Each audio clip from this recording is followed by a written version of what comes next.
ఓట్లేసుకుంటా వచ్చాడు రేవంత్ రెడ్డి తెలుస్తారు వినండి. జూబ్లీస్ లో ఉన్న పెద్దమ్మ సాక్షిగా నేను నీకు మాట ఇస్తున్నా, స్తంభాల గుడి సాక్షిగా, జోగులాంబ సాక్షిగా, సరస్వతి మందిరం మీద ఒట్టేటట్టున, రామప్ప దేవాలయం శివుడి సాక్షిగా, సమ్మక్క సాగర్ల సాక్షిగా, కొమరవెల్లి మల్లన్న కొమరవెల్లి మల్లన్న సాక్షిగా ఈసారి మీ అందరికి బోడిగుండు కొట్టడం మాత్రం ఖాయం. నన్ను నమ్మితే బోడిగుండు కొట్టడం ఖాయం. ఇంకేంది రేవంత్ రెడ్డి, రాష్ట్రంలో ఉన్న అన్ని గుళ్ళ పేర్లు చెప్పుకుంటూ వచ్చినావు.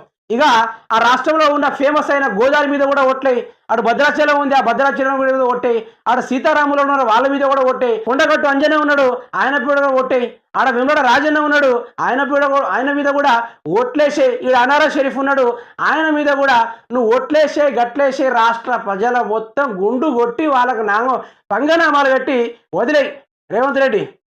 ఎన్ని జూటా మాటలు మాట్లాడతావు రేవంత్ రెడ్డి, మనం ముచ్చటే